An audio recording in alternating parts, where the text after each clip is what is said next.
Hola a todos, bienvenidos a un nuevo episodio de TubiCast, un podcast para acompañar, inspirar, motivar a partir de historias reales de personas, líderes comunes, pero que van a construir resultados extraordinarios. En esta oportunidad vamos a contar con la presencia de nuestro querido Manuel, de nuestro querido Andy. Ya les voy a pedir que ellos mismos se presenten. Nos van a llevar a un recorrido que solemos llamarle el Camino del Héroe, pero que también deviene de un nombre llamado Camino Azul. Ya les vamos a estar contando de qué se trata esta historia. Sueños que muchos considerarían imposibles de concretar, una locura de llevar a cabo y vistos por otros como una obsesión de estas personas que dicen, pero esto, ¿para qué? Desconéctate de esto. Señores, los invito aquí y los presento. Mi querido Manuel, se presentan ustedes y yo los acompaño. Andy, bienvenido también a este espacio. Gracias. Hola Marcelo, muchas gracias por recibirnos en este podcast y bueno, aquí estamos. Manuel, preséntate un poquitito, quién eres, qué haces, cuéntanos un poquitito y después vamos a ir develando despacito la historia. Bien, bueno, te cuento. Yo soy abogado de profesión, me dedico a asesorar empresas. Hace más de 25 años que soy abogado y bueno, un día tuve un sueño de hacer algo distinto, completamente ajeno a lo que es mi área de especialización profesional. Y bueno, abogado. tuve un proyecto, claro, algo distinto y bueno, me embarqué en un proyecto fantástico que se llama Camino Azul. Camino Azul es una peregrinación por mar y tierra. Yo soy aficionado a la náutica desde chico y bueno, el tema de hacer un viaje largo por mar era algo que me subyugaba desde pequeño, de leer las historias bueno, no sé, de Julio Verne, de la Isla Misteriosa, los grandes viajes por mar, o sea, siempre fue un lector muy ávido, ¿no? Muy bien. Y nada, siempre tuve en mi cabeza la realización de viajes por mar, ¿no? Viajes de exploración. Hasta ahí nomás. Dejemos un poquitito allí la historia, mi querido Manuel, para que nuestros queridos oyentes se vayan despertando despacito y ir entendiendo hacia dónde nos va a llevar este camino azul o camino del héroe que le decimos. Bienvenido, mi querido Andy. Andy, yo con él tengo también una historia en el pasado que nos cruzó en alguna vez por algún camino y que a través de esta construcción de relaciones llego a ti, Manuel, de la mano de Andy. Así que, Andy, preséntate tú. Tenemos un abogado y ¿qué tenemos por aquí contigo? Hola, Marce. Gracias también por esta oportunidad de conversar y compartir. Y tenemos un abogado y tenemos un médico. Muy bien. Yo soy médico, tengo 67 años, estoy casado, tengo 2 hijas. Viví mucho tiempo de mi ejercicio médico fue en Francia, viví 22 años en París y esto va a tener su importancia luego. Y también me formé con Marcelo como coach ontológico. Así que, bueno, es una larga historia. Marcelo sobrevivió a mi formación. Una larga historia. Imagínense yo conocerlo a Andy como médico, ejerciendo su rol profesional dentro de la organización, a Manuel como abogado, y que en el futuro, cuando va pasando el tiempo, me encuentro con Andy y me dice, Marcelo, hay una historia que he llevado a cabo junto con Manuel y esta historia tenía un horizonte que era atravesar desde la Antártida, llegar a España, hacer el camino de Santiago y terminar en Santiago de Compostela. Pero estas cosas, cuando yo los miraba, digo, ¿en serio? Me dice Santi, ¿en serio? Me dice Manuel, realmente una cosa extraordinaria. Vamos a avanzar un poquitito con esto. Mi pregunta siempre es, ¿qué los unió? ¿En dónde estaba? ¿Qué estaba pensando cada uno de ustedes cuando empieza a aparecer? Claro que la idea nace, creo que de Manuel, ¿no? Voy primero contigo, Manuel. ¿Cómo sale ese sueño? Pero más allá de conectarnos todavía con el sueño ¿qué los une a ustedes dos? ¿Qué los está uniendo? Justamente lo que nos unió fue un curso de piloto de yate a vela motor. Es una habilitación, piloto de yate es una habilitación náutica deportiva, la máxima categoría que uno puede aspirar en lo que es navegación a vela. Se llega luego de haber hecho muchos cursos anteriores, muchas habilitaciones previas, y la titulación máxima es la de piloto de yate. Para lograr esto, tienes que hacer un curso de 1 año de duración, muy intensivo, de 4 veces por semana, en la cual te formas para la navegación más exigente que uno puede encontrar en lo que es la navegación deportiva, náutica deportiva, que es la navegación oceánica. O sea, uno aprende en ese curso a navegar con las estrellas, a navegar con el sol, hacer navegación de altura, como se llama. Es ahí donde nos conocimos y ambos con la misma pasión, ¿no?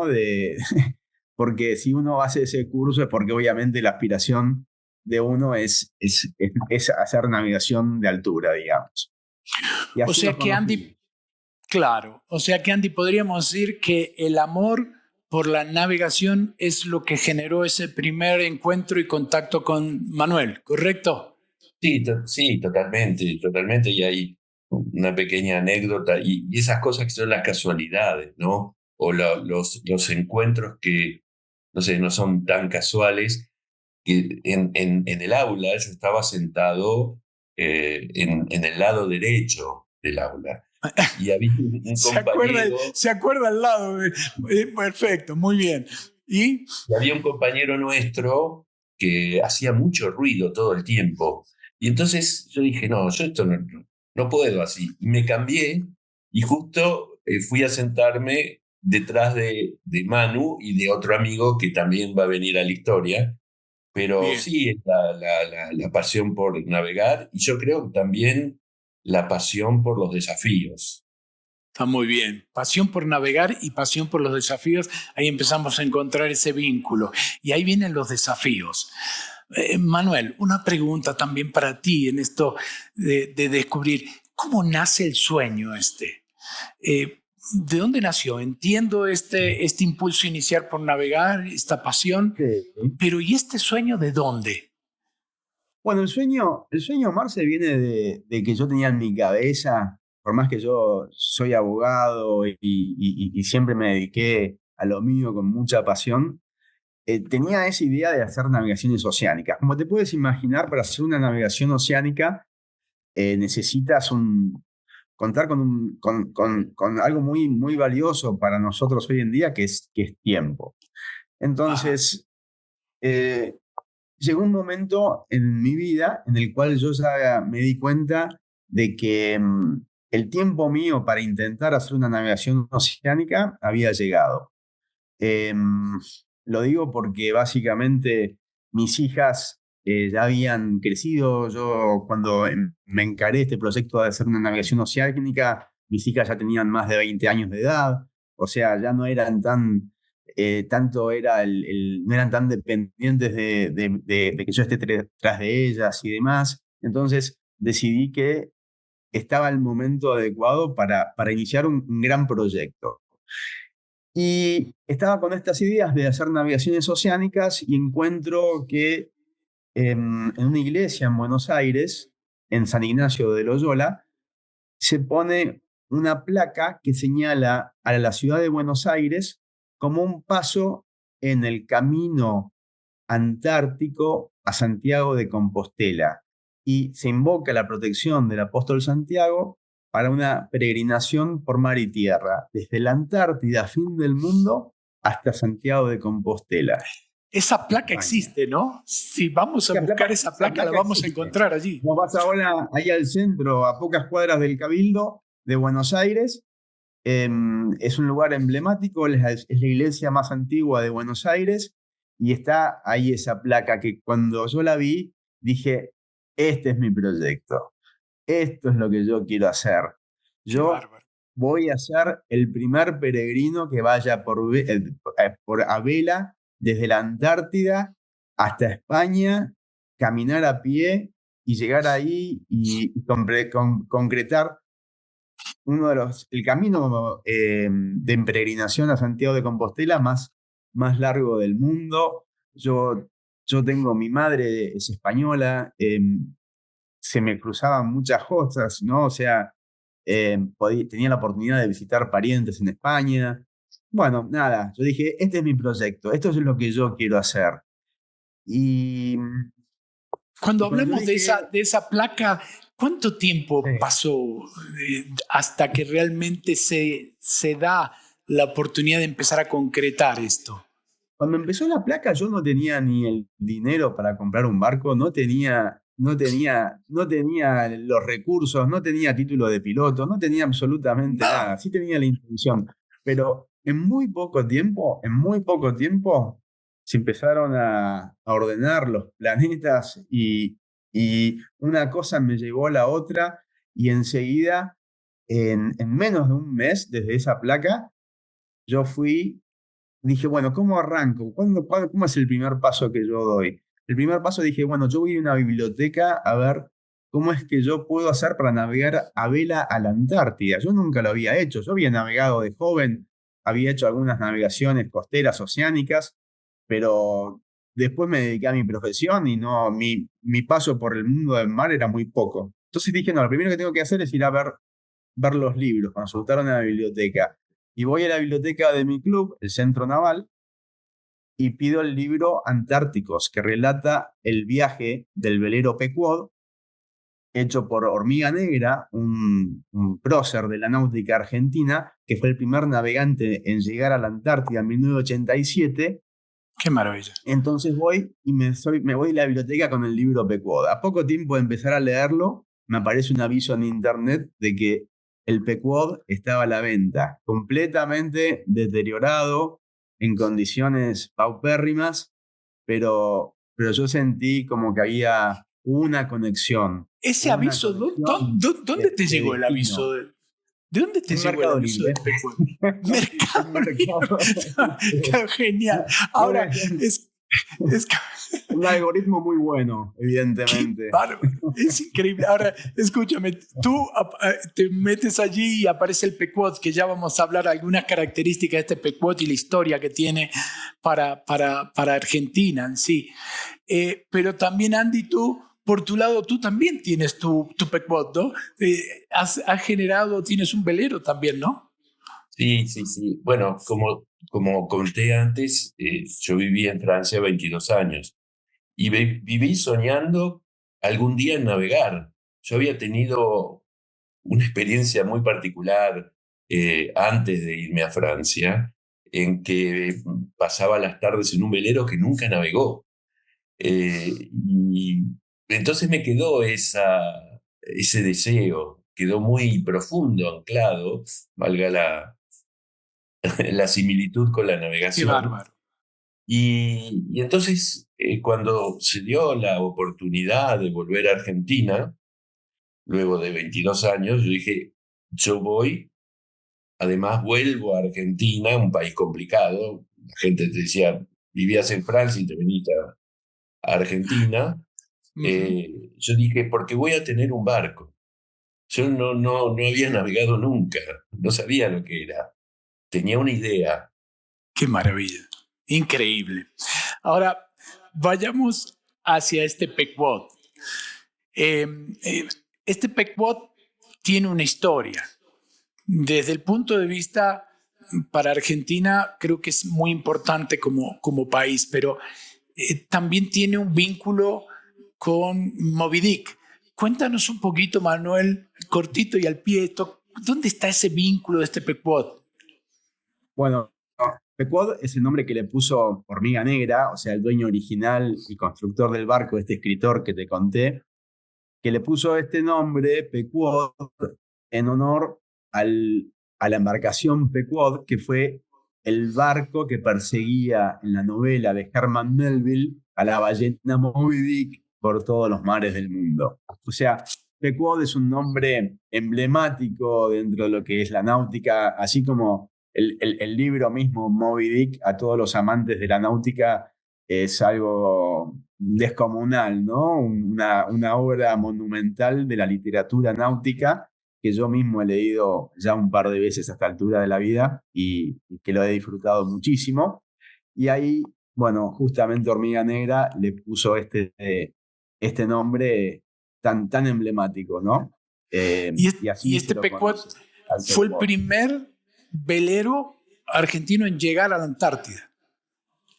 Correcto, así es, en una expedición del año 1987, liderada por Hormiga Negra, él llega a la Antártida y bueno, se convirtió en el primer velero de bandera argentina, velero de pequeñas loras y de dueño privado, en llegar a la Antártida. Eso hace que es un velero dentro de lo que es el ambiente náutico del Río de la Plata, muy conocido. Yo me pasaba que yo salía a navegar las primeras veces por el río y se me acercaba gente que no conocía y me gritaba y me decía, ese velero tiene que navegar. Claro, Y yo qué maravilla. sentía como que había un empuje general, o sea, había como una fuerza detrás del Pequod a que ese barco que yo compré de estar talado podría volver a su época de antiguo esplendor y bueno, Total. y convertirse nuevamente en un barco oceánico de primer nivel, tarea a la cual yo me he abocado Yeah. durante un tiempo hasta que lo preparé. Yo creo que el mismo espíritu de ese barco y toda esa vivencia que ha tenido como historia debe ser un empuje natural, ¿no? Ahora, los tengo a Sí. los dos, ¿no? A Andy y Manuel. Y uno dice, claro, a ver, vinculo al Pequod con el Capitán Ahab, ¿sí? De Moby Dick y digo, muchas veces eh, ese sueño puede ser interpretado como una obsesión del líder, ¿no? Y de hecho así se puede apreciar en la película de Moby Dick y en la historia, en su libro. Se les decía a ustedes, deja de soñar con eso, estás obsesivo, Manuel, estás obsesivo, Andy, con esto de salir a navegar. ¿Escucharon esto alguna vez? ¿Se les dijo esto alguna vez? ¿Su familia, sus seres queridos, Sí. amigos? Las familias y a veces hasta uno mismo, ¿no? Se plantea creencias limitantes de decir, bueno, ¿cómo voy a hacer yo para equipar este barco, para restaurarlo, para prepararlo? Hay veces que uno en la cabeza ah, se pone limitaciones que en realidad no existen.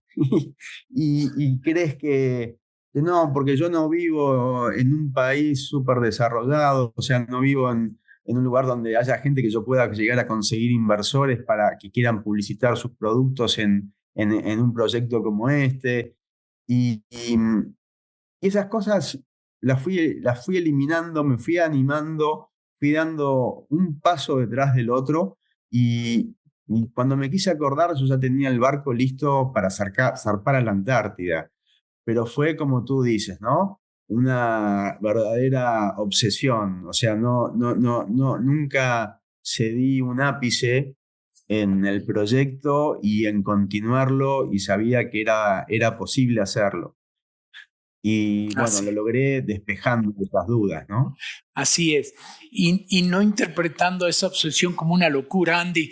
Conozco a tu esposa, sé de la profesión de ella. ¿Qué te decía ella cuando tú hablabas y hablabas de este proyecto? Mirá, pasaron cosas muy lindas, muy divertidas incluso. Eh, bueno, Nora, mi mujer, es psicoanalista. eh, no, digamos, cuando surgió esta posibilidad, yo le dije, mirá, está esto, hacelo. Me dijo, hacelo porque es tu sueño, porque es una oportunidad que se presenta así y nada, son cosas que hay que hacer. Yo le decía, mirá, puede ser que sea un poco largo el viaje, yo estimaba mes y medio, 2 meses como mucho. Me dijo, no, hacelo, eh, yo te apoyo. Y se lo comentó a mis hijas, y eso fue muy cómico, porque una dijo al día siguiente, ¿lo soñé o papá se va a ir a atravesar el océano? Y la otra fue más poética, ¿no? Dijo, este viejo de 64 años con un marcapaso se va a ir al medio del océano. Una muestra de amor muy particular. Muy bien particular. Podríamos decir realista, como dice mi madre. Yo soy realista, me dice ella, cada vez que tratamos de conectarnos con algún sueño en particular. Y nada, también es parte del cuidado, es parte del afecto, es parte de estas eh, bajadas a tierra que tenemos muchas veces, que nos queremos conectar con ese sueño y que nos dice por un lado, oye, esto no es posible, esto no es para ti. Y más allá de que ya había algunas coincidencias, como dice Manuel, ya estaba a una altura de vida y desarrollo de crianza de sus hijos en un momento dado. En un momento decides, Manuel, lanzarte hacia la Antártida.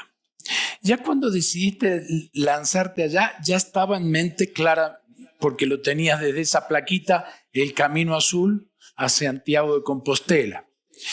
Sí. Pero el cruce hacia la Antártida te hace pasar por el pasaje de Drake. Yo tengo algunas historias contadas del pasaje de Drake que por momentos te conectan con la posibilidad de la muerte. Esto no es un juego, no es un tema, bueno, salgo a navegar 5 o 6 horas, me interno en el océano, vuelvo un poquitito a tierra. ¿Qué implicó eso para ti como desafío, ya más allá del sueño que tenías, para animarte a atravesar ese espacio? ¿Y con quiénes lo hiciste? Bueno,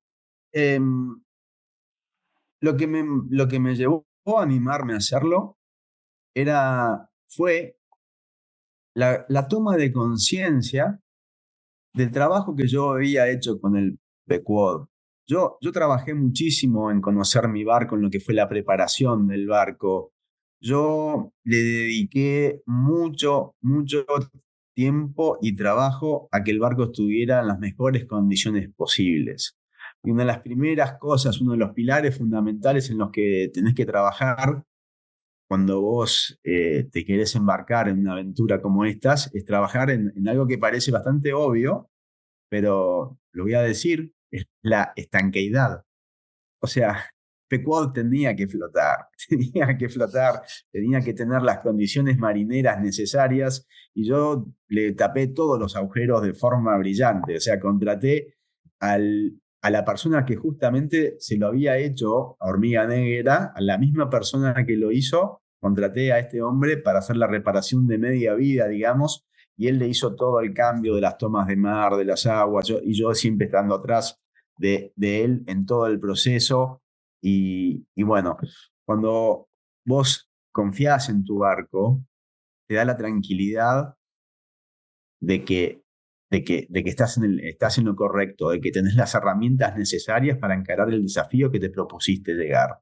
Lo mismo Claro. sucede con otro punto fundamental, que era la gente que me acompañaba, el equipo. El equipo eran otros pilotos, otros compañeros de banco, como contaba Andy recién, que estaban Claro. acompañándome en esta etapa del viaje antártico. Eran Hugo y Nómbralos, Juan Manuel. nómbralos. Hugo, Eso. Hugo y Juan Manuel. Bien. Con ellos dos, con ellos dos hicimos la etapa del cruce al pasaje de Drake. Y bueno, realmente nos tocaron condiciones durísimas de navegación. sufrimos una avería muy, muy, muy importante, que fue la rotura del timón, que tenía un juego que lo que hacía era que no permitiera que el gobierno automático funcionara. O sea, el automático, para que el barco vaya en rumbo hacia donde yo quería ir, no funcionaba. Lo cual nos obligaba a que si queríamos ir hacia el sur para llegar a la Antártida, teníamos que timonear a mano. Y timonear a mano en el Pequod implica estar expuesto al aire libre en un lugar donde las olas te pasan por arriba, literalmente, en donde el frío te cala los huesos y no había otra forma de llegar a destino que no sea timonear a mano. Y yo lo disfruté enormemente, me sentía... Bien.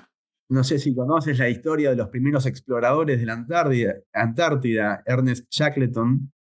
Él con una embarcación de una eslora similar a la del Pequod, se la pasó navegando un trecho un poco más largo que navegaron desde la isla Elefante hasta las Islas Orcadas del sur. Navegaron en una pequeña embarcación y yo decía, lo que debe haber sentido Shackleton y sus tripulantes tiene que haber sido algo muy parecido a lo que yo estoy viviendo en este momento. Y nada, yo me sentía realmente un explorador de los primeros días de la Antártida y fue algo, nada, asombroso y estoy no agradecido, sino eternamente agradecido de haber podido vivir esa experiencia con mis amigos que nos morimos de frío juntos, pero encontramos la vuelta para decir, este equipo va a llegar, este equipo vamos a cortar los turnos de las guardias, en vez de hacer guardias de 3 horas timoneando bajo el frío, las vamos a hacer de 1 hora y media. Una vuelta tienes que encontrar. Siempre hay que buscar la vuelta, siempre. Entonces hay que escucharse, hay que ver cuál es lo que te está diciendo tu compañero. Si te están diciendo, mi equipo me dice, no, Manu, acá 3 horas no podemos aguantar la caña para llevar en estas condiciones el barco. Y la realidad era que venías navegando así, mirando para allá, y de repente las olas las veías y tienes olas que te vienen de todos lados y de repente te pegaba una y donde estabas aparecías acostado del otro lado porque una ola te había impactado y bueno, eran condiciones difíciles, ¿no? Y bueno, nada, Son condiciones le fuimos críticas. encontrando la vuelta. Sí, son condiciones sí, críticas, son condiciones críticas. Manuel.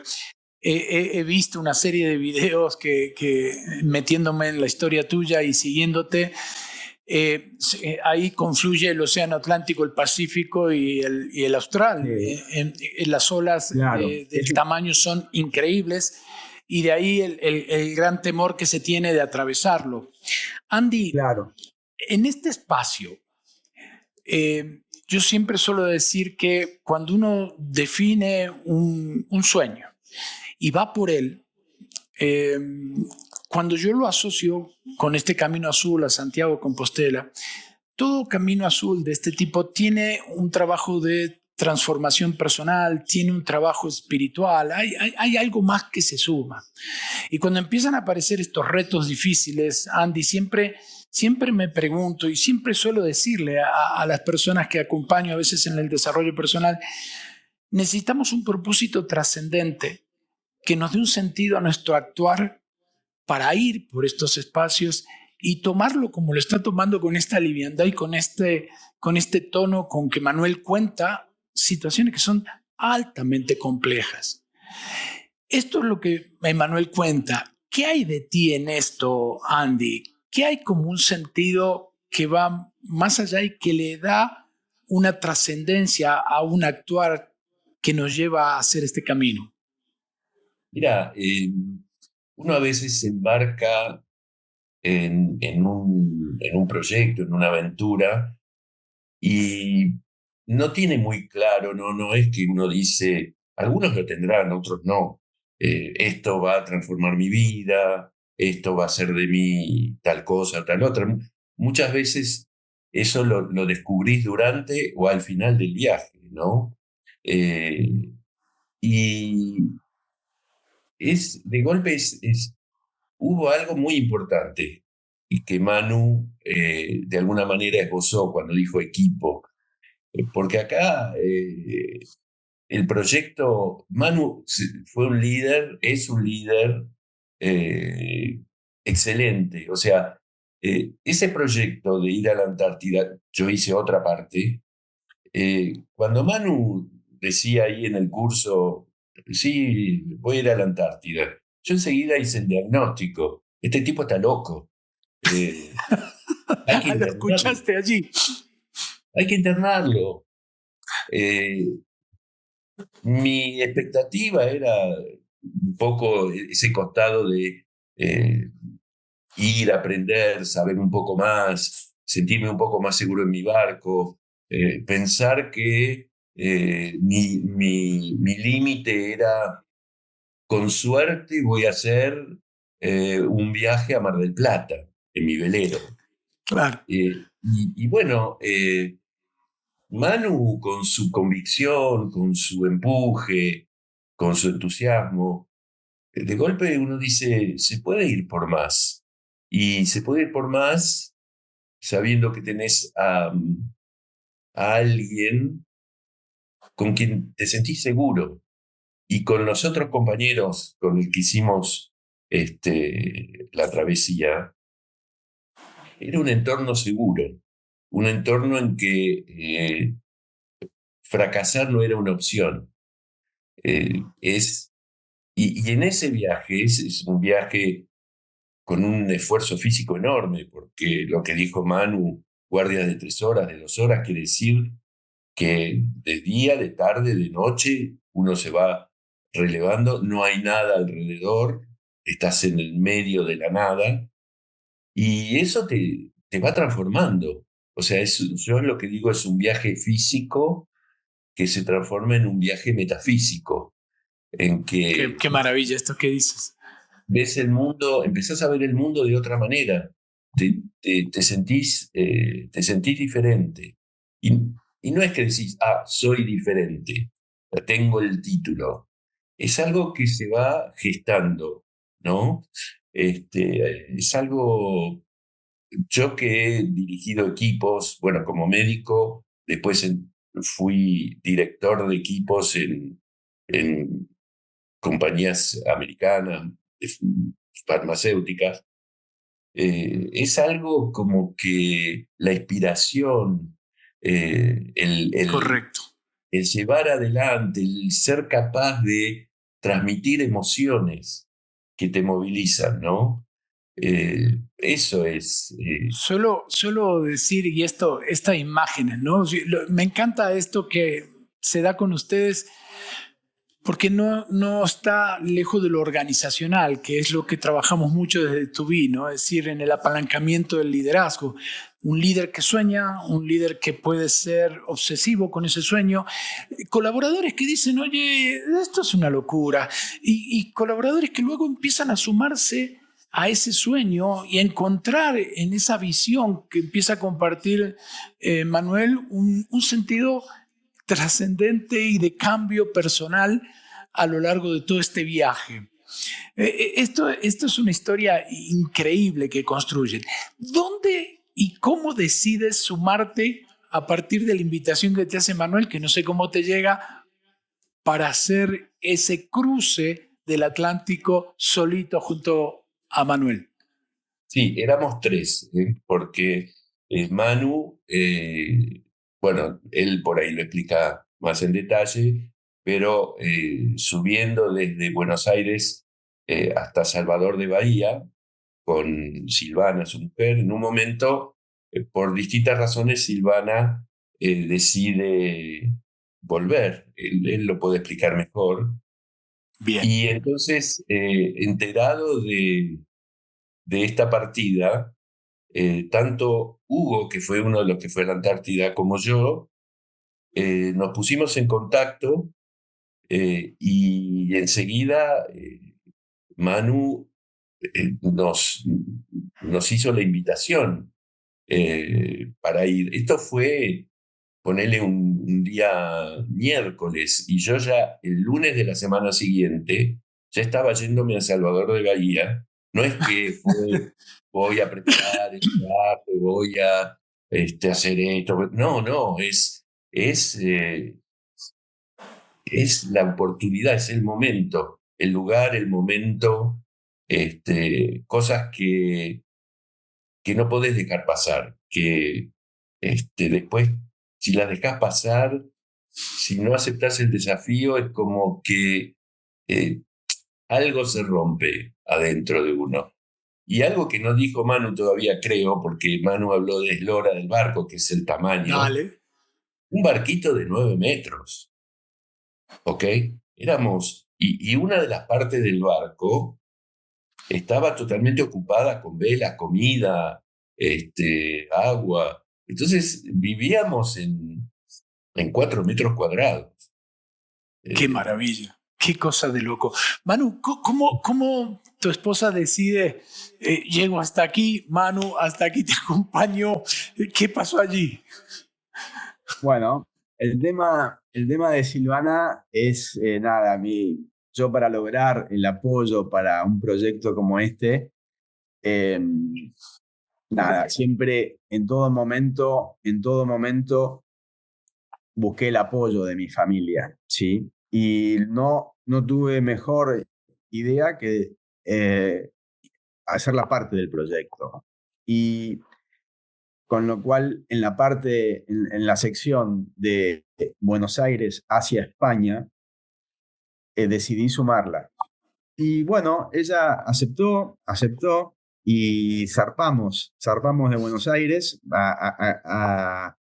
hacia el norte, costeando Brasil. Y bueno, tuvimos una serie de experiencias fabulosas,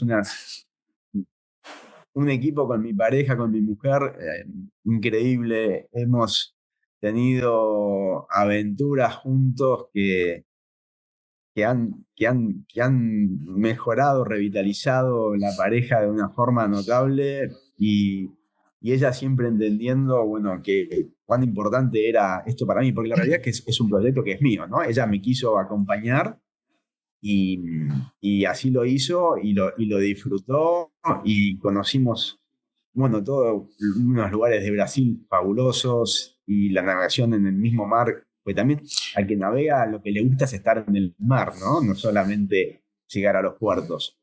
Pero Correcto. bueno, fue algo fantástico. Pero, lógicamente, llegó un momento que costear Brasil se terminaba y había que cruzar el océano. Y ahí me dijo, bueno, Manu, hasta aquí llegamos.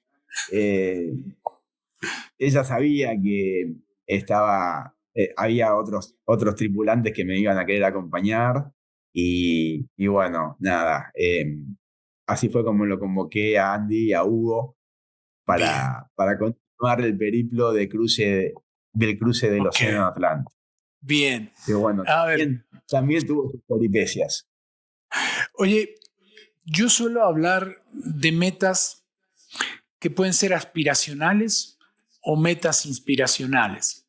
Las metas aspiracionales normalmente tienen esta estructura SMART, ¿no? Sí, que tienen que estar bien definidas, que tienen que ser medibles, realistas en cierto sentido, que tienen que tener un término, una fecha de término, y una meta inspiracional que lo que nos lleva en el fondo cuando logramos, como decía Andy, yo la verdad que me lancé y me fui transformando en la medida tal vez que iba pasando y llegando a destino. Esa meta inspiracional nos lleva muchas veces a decir, no, he superado mis propias expectativas. O sea, sí creía que tal vez es posible, pero no es que tengo toda la seguridad de que eso se dé con total precisión. ¿Cómo la definirías tú, o tal vez Andy, Manu, esta meta? ¿Es smart? ¿Es una meta inspiracional? Bueno, yo creo que netamente es una meta inspiracional. Yo he empujado mis límites y los de mi tripulación a los máximos niveles posibles. O sea, no hay un reto mayor en náutica tal vez que hacer un viaje en un velero de una eslora como la del Pequod, por los lugares que hemos navegado. Em, además que no hemos conversado de todo esto, yo en el proceso de la reconstrucción y reciclado del Pequod, yo lo convertí en un velero autosustentable, ecológico, Otra característica. impulsado solamente por energías renovables. O sea, yo no llevé diésel a la Antártida. Desde la época de Colón, todos los barcos que van a la Antártida van todos con diésel. Yo llevé energías renovables, generadores eólicos y solares e hídricos para generar, bueno, la energía que yo necesitaba tanto para el motor como para las comunicaciones, todo el tema de la cocina, todo era eléctrico. Llevaba una garrafa de gas para situaciones de emergencias nada más, que no hubiese fallara todo lo otro y pudiésemos de alguna manera cocinar. Pero bueno, la realidad es que la expedición fue una expedición eléctrica completamente innovadora, que nadie había hecho esto antes, nadie fue a la Antártida con la tecnología que llevé yo. O sea, claramente es un evento inspiracional. Yo espero que sea inspiracional para mucha gente. He usado una tecnología que no la usa nadie aún. O sea, sí se usa, pero no como la he usado yo, realmente. A los lugares que la he llevado yo, a los límites. Estos Andy me conecta nuevamente, a veces volviendo a ese camino que nos unió cuando te formabas como coach, que solíamos decir, es necesario creer para crear, ¿no? Y dentro de ese creer, sí, es un evento o es un disparador no tan realista por momentos, que en función de mi creencia se te empieza a transformar en realidad y que después yo termino construyendo una realidad. ¿Puede sonar así en ti o no, Andy, este desafío que has tenido y esta meta que alcanzaron junto con Manuel? Absolutamente. Manu en un momento habló de las limitaciones que uno se pone. Yo lo llamo el sí, pero, ¿no? Ay, si hago sí, pero no podría. Ay, sí, pero esto no es para mí. Y sí, pero ¿para qué voy a hacer esto si...? Y así un montón de cosas. Y ese sí, pero termina siendo un grillete, ¿no? Que te deja atado. Pienso que es importante, no hace falta ni viajar a la Luna ni atravesar el Atlántico. Cada uno tiene sus propios objetivos o sus propias ideas que van variando con el tiempo. Es el momento preciso, con la persona precisa, pero esos sí, pero, digamos, a mí lo que me pasó incluso cuando inicié la travesía, yo decía, uy, sí, pero si yo tuviera que hacerlo solo, no sabría, uy, sí, pero tal y tal cosa. Y en un momento es esa transformación que sucedió, que se acabó el sí, pero, y aceptar cuáles son tus virtudes, tus defectos, tus miserias y las cosas que podés hacer. Y eso es, eso es, eso es inspiracional. Y con respecto a lo que decía Manu, y yo siempre lo relacioné con cosas de la empresa por haber vivido muchos Claro. años. Yo creo que es una experiencia aspiracional e inspiracional. Porque algo que Manu hizo y que hay que tener en cuenta es que él preparó el viaje y vino la pandemia, y vino la cuarentena, y él tenía objetivos, había conseguido sponsor. Yo hablo un poco por vos, Manu, porque me Está ocurren bien. otras cosas. Está muy Y bien. entonces, no era cuestión de decir, sí, pero la pandemia, entonces, no. Yo tengo compromisos. Hubo gente que confió en mí. Yo tengo que encontrar la manera Correcto. de hacer de esta dificultad una oportunidad. Eh, y bueno, Correcto. esas son cosas, esas también son cosas inspiracionales. Eh, Qué maravilla.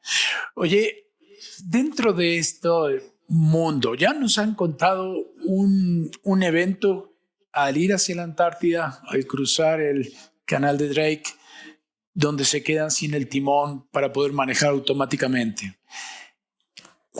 ¿Ese ha sido la mayor dificultad que enfrentaron en conjunto?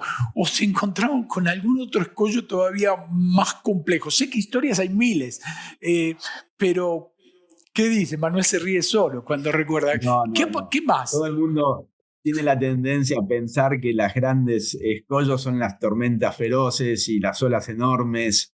Y sí, la verdad que son un escollo. Uno tiene que sacar las garras y remarla en esas circunstancias. Pero las luchas más difíciles que uno puede tener arriba de un barco es la falta de viento. Es Ah, cuando tú te claro, quedas. tienes razón. Todo lo contrario de lo que a veces imaginamos. La Todo falta de lo viento. contrario. La falta de viento, el no poder llegar hacia donde uno está planificando el viaje y vos decís, bueno, yo tengo que ir hacia el norte y estás yendo hacia el sur de a poquito, o vas yendo al norte a un ritmo paupérrimo y no puedes hacerlo. Y eso fue lo que nos pasó en el cruce del océano. Hay una zona en el Atlántico, arriba del Ecuador, que se llaman la zona de la latitud de los caballos, que es donde en la antigüedad los barcos se quedaban empantanados por falta de viento, se les iba acabando el Mm. agua para llegar a destino y no le podían dar de beber a los caballos y los tenían que arrojar por la borda para que murieran en el camino porque no había, no había viento e iban a morir de sed y era, era, me era quiso, tremendo. O me sea, quiso tirar por la borda a Ya, mí. ya veo, porque- ya veo, sí, por alguien eso, había que sacrificar allí. Entonces, Manuel, esto que decía Andy aquí, me podrían lanzar a mí al mar tratando de resolver este momento, claro, que uno no imagina, sin viento. Y eso se claro. extendió por cuánto tiempo y qué dificultades Bueno, los metió a ustedes. lo que sucedió fue que a la altura esta de las calmas ecuatoriales, apenas terminamos de cruzarlas, tuvimos una avería muy importante. Tuvimos una avería que fue a la altura de las islas de Cabo Verde, en África, que se nos cortó un cable de acero que sostiene la vela más grande de la parte de proa. Y esto significaba que la velocidad de avance del barco, media, que podía ser 4,5 nudos, se iba a bajar un montón, cerca de los 2 nudos. O sea, iba a haber una reducción muy importante porque cuando se te rompe eso, tienes que dirigirte a puerto, no lo puedes arreglar en alta mar. Y estábamos en un lugar que estábamos a mitad de camino del cruce del océano y podíamos tener opciones que eran o volver a Fernando de Noronha, Brasil, e intentar el arreglo ahí, eran 1.200 millas para atrás, continuar hacia las Azores en el Atlántico Norte, que eran 1.200 millas hacia el norte, en condiciones penosas y con una avería importante, o intentar llegar a Cabo Verde, que también era muy difícil porque el viento predominante venía justamente en contra y el barco no puede ir en contra, eran menos millas, no eran tantas distancias, no era tan lejos como llegar a las Azores, pero era con viento completamente en contra, lo cual lo hacía muy difícil. Entonces hubo que tomar una decisión. Hubo que tomar una decisión y definir qué se hacía. Y lo Esa que decisión era un bisagra, ¿no? Prácticamente bisagra, te claro, llevaba a no cumplir la meta y retornar claro, y no dar con cumplimiento con y este retornar. sueño o avanzar. ¿Y cómo decidieron eso? ¿Qué hicieron? Lo que decidimos, lo hablamos en el grupo y, y la idea dijimos, no, acá vamos a seguir, vamos a elegir conservar nuestro destino, conservar nuestro objetivo, aferrarnos a él. Iba a ser más lento, probablemente íbamos a tener que racionar las provisiones, el agua, la comida, y entonces fue una decisión difícil, ¿no? Eh, tampoco era tan buena volver atrás, porque además de ser difícil por los mismos motivos, porque la distancia era la misma, o para el sur o para el norte, pero era difícil. El proyecto del viaje que estábamos emprendiendo era un tiempo estimado de aproximadamente 20-25 días y terminó siendo 46 días de navegación en alta mar. Y esos 46 días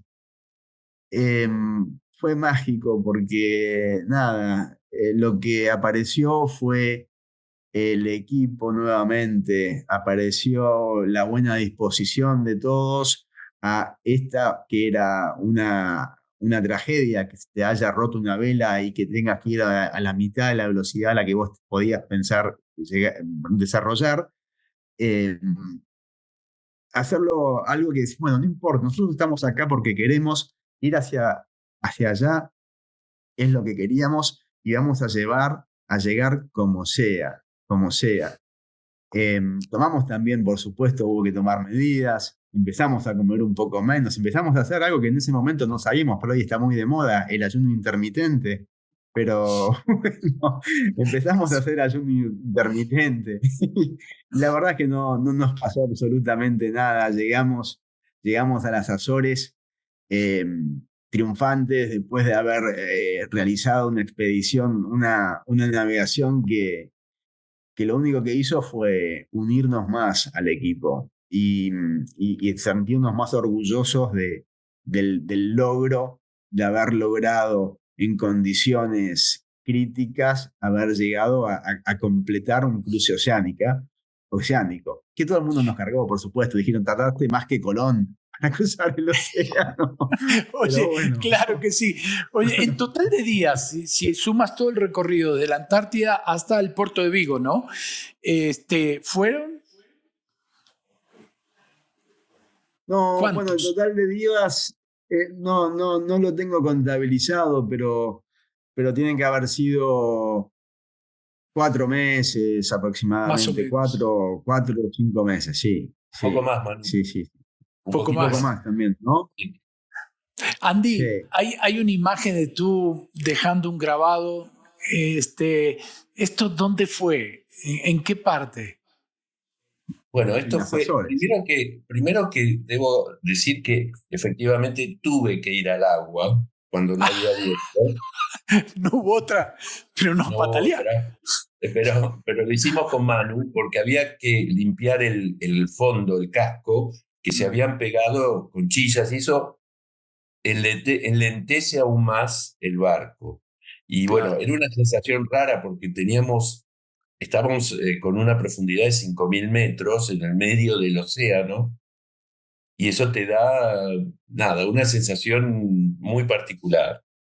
Este, Sí, un es miedo, verdad, estábamos a Ah, cientos de millas de cualquier fíjate, lado y estábamos sumergidos en el océano. Andy, por suerte, además de médico y coach, no lo dijo, pero es buzo es buzo. certificado. Y bueno, hubo que bucear en medio del océano para limpiar el casco del Pequod y tratar de lograr de que caminara más ligero, porque nos habían invadido esos moluscos que se pegan en la base del Claro. barco y íbamos todavía más despacio. Encima de que se nos había roto la vela, teníamos también ese otro problema. Así que fue otra Si, anécdota más de si sumamos otro desafío que tuvo que superar. la Sí. cantidad de desafíos que se han ido montando a lo largo del viaje. y La bueno, llegada, sí, sí, no, dime. cuando llegamos a las Azores, también es un lugar mítico de Ah, la navegación, donde pasan todos los navegantes, y todo a lo largo de la escollera, de los muelles, cada barco, cada tripulación que ha pasado, deja un dibujo, una marca, y bueno, Dejas una huella. una huella. A mí, artista aficionado, me tocó dejar documentado en El paso del en el Pecuá. cemento, el mapita de Europa con América y el derrotero del barco desde Antártida Qué hasta maravilla. Vigo. Qué belleza, Dios mío. Oye, llegado a Vigo, ahí desembarcamos realmente y se inicia ese tramo final hacia Santiago de Compostela. Cuéntanos un poquitito cómo fue esa experiencia ya en ese tramo final y tal vez esa llegada a la iglesia allí. Cuéntanos un poquitito cómo se vivió ese momento. ¿Qué pasó emocionalmente? ¿Qué imágenes rebotaban en la cabecita de cada uno de ustedes? Bueno, la parte de la peregrinación a pie, desde Vigo hasta Santiago, fueron 100 kilómetros que hemos caminado con Andy. Y, y bueno, fue una etapa completamente distinta. Veníamos un poco con el tema de las piernas un poquito anquilosadas, ¿no? Porque lógicamente veníamos de navegar en el Bequod y ponerse a caminar era un nuevo desafío completamente distinto que teníamos por delante. Pero nada, uno se mete dentro de lo que es la cultura del camino cultural, del camino de Santiago, y que uno ve la cantidad enorme de peregrinos que hay cargando sus mochilas, yendo de un sitio a otro, y es como que sientes que también la gente te empuja a llegar a Santiago. Y bueno, yo también ahí con Andy, yo estaba con algunos dolores en las piernas y Andy, que es un muy buen caminante también, ayudándome a no bajar los brazos en esa parte final, porque después de haber peregrinado por miles y miles y miles de millas, que fue una cosa enorme, no íbamos a aflojar, te imaginas, en los últimos 100 kilómetros. Así Qué que maravilla. Y a encontramos seguir fuerzas trabajando en equipo. de Seguía seguir trabajando el trabajando. equipo en eso. Ahí Tal ya cual, es tal a cual. esa altura, en ese tramo final, Andy, hay unas imágenes, ya les vamos a compartir a todos nuestros oyentes, vamos a dejar algunos links porque hay unas imágenes preciosas que vamos a estar compartiendo también de todo este viaje, pero hay unas imágenes de ustedes ya entrando a la catedral, ya llegando a ese espacio. ¿Qué imágenes aparecían en ti, Andy, cuando eso se daba? Lo mismo le voy a dar luego el espacio a Manuel. ¿Qué pasó en ustedes? ¿Qué es lo primero que se presentó allí?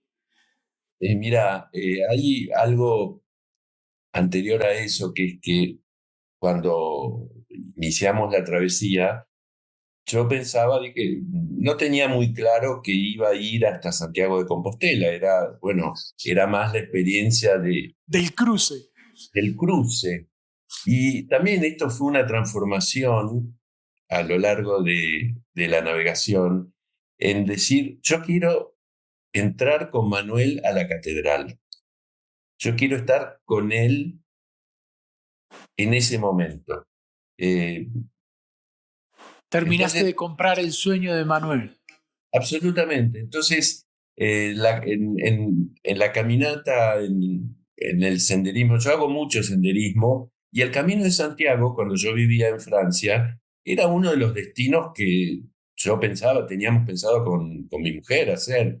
No se dio, eh, por eso también es esas coincidencias, ¿no?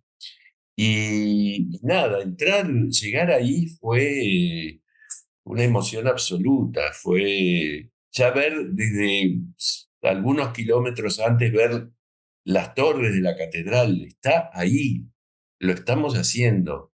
Y llegar y entrar en la catedral, eh, que para mí no tiene un sentido religioso, Claro. además que no soy católico, soy judío, eh, pero tenía la trascendencia, eh, primero que es un lugar bellísimo y es un monumento de la humanidad, digamos. Y estar con Manu, ¿no? Estar ahí en ese momento, eh, fue algo muy, muy conmovedor. Esa trascendencia del sueño cumplido. Manuel, ¿cuál fue tu imagen? ¿Qué rebotó? Recuerda que arrancaste mirando esa plaquita en una iglesia allí en la catedral en Argentina a terminar entrando allí. ¿Cuáles eran esas imágenes tuyas? Bueno, fue un momento muy, muy emotivo porque fue la concreción de un gran anhelo, de un proyecto que le dediqué una energía enorme y, y que logré convocar otras energías. O sea, no era solo yo, o sea, yo no llegué solo. Yo llegué de No la mano de llegaste un solo. montón de gente. No llegué solo, no llegué solo. Y emocionalmente fue muy profundo. Yo nada, pensaba en mi abuelo fallecido, que es nacido ahí en Galicia. Aparecen Yo, imágenes. yo, claro, yo estuve en las portadas de los diarios de Galicia, en el Faro de Vigo, La Voz de Galicia, me hicieron reportajes en la radio y bueno, Qué, y estar ahí qué ver locura. todo ese reconocimiento y, y me acordaba de mi abuelo, bueno, la verdad que era súper emotivo. Quiero Sí, que se den cuenta de esto. Esto es lo que quería traer en eh, imagen. Gracias por compartirlo, Manuel. Cuando sí, sí. uno concreta su sueño, estas imágenes brotan de una manera increíble y queda marcado para toda la vida. Cada vez que Manuel vuelva a esa instancia, cada vez que esa imagen vuelve a aparecer en Manuel, la emoción que él dice se hace presente como se hace en este momento, ¿no? Es Tal una cual. cosa increíble. Eh, con esto uno va llegando al cierre de esta historia que hemos contado en ustedes. La gente se ha de estar diciendo, oye, ¿qué, qué es lo que yo tengo en mente? ¿Qué es lo que yo he soñado? ¿Y por qué yo no voy a dar ese paso que dio Manuel, ese paso que dio también Andy? Eh, Cuando esto empieza a rebotar, empieza a buscar el cierre de nuestro mensaje del día de hoy. Y en esta invitación, quiero invitarlo a Manuel a que pueda cerrar este espacio con una frase que él tiene, que la van a encontrar en unos videos que están con posterioridad y que vamos a compartir con las Rodis, que vamos a estar apoyándolo en este camino del héroe, este camino azul que han desarrollado Andy y Manuel. ¿Cómo sería esa frase, Manuel, que quisieras dejarle a todos nuestros oyentes como un corolario final y que rebote en la cabecita de ellos? Básicamente lo que yo creo es que hay que soltar amarras y poner prueba a los sueños. Hay que dejar de lado todas las creencias limitantes que acá no nos dejan concretarlos y no buscar excusas, no buscar cosas en los demás de por qué no se hace esto o cual otra, no. Es uno el que tiene el poder de llevar adelante sus propios sueños. Es una responsabilidad de uno y nadie más que de uno mismo. Eso es lo que yo creo. Y vuelvo a ver tu emoción en esto. Mi querido Andy, ¿cuál sería ese mensaje para estos oyentes que nos han acompañado en esta hermosa historia? Hombres comunes que logran resultados extraordinarios. Médico, un abogado, ¿qué le dirías? A mí esto me hace pensar en en un poema, en el poema Invictus, que es el poema que era el favorito de Mandela cuando estaba en prisión y que termina diciendo: soy el capitán de mi alma, soy el dueño de mi destino. Es eso. Seguí tus sueños. Seguí tus sueños que te van a transformar. Qué maravilla, chicos. La verdad que ha sido súper inspiracional este encuentro. Yo les agradezco de corazón. Sinceramente, me conocen, Andy y Manuel. Les agradezco de corazón este espacio y esta oportunidad que me dan a partir de este podcast que lleva a cabo To Be Company con la finalidad de llegar a más oyentes e invitarlos, mis queridos oyentes, a ir por sus sueños, a hacerlos realidad, a conectar con esa meta aspiracional, inspiracional que nos contaba Andy y hacerlos realidad, a salir de estas discusiones y explicaciones, Andy lo dice de otra manera, yo lo digo, tranquilizadoras, que lo único que nos hace es permanecer en el donde estamos y como estamos. Esperamos que realmente esta historia los conecte a muchos de ustedes con sus sueños personales, a soltar amarras, como dices, izar las velas y pro a los sueños. Vamos, mi querido Manuel. Gracias, mi querido Andy. Nos estamos viendo en una próxima edición donde vamos a seguir compartiendo más historias. Mis queridos oyentes, es importante, vamos a dejar al finalizar este podcast una serie de contactos de Manuel Pardi, de Andy Sheinberg. Ellos están dando charlas inspiracionales en las organizaciones. Hay un programa llamado también El Camino del Héroe que busca la transformación de equipos y del liderazgo.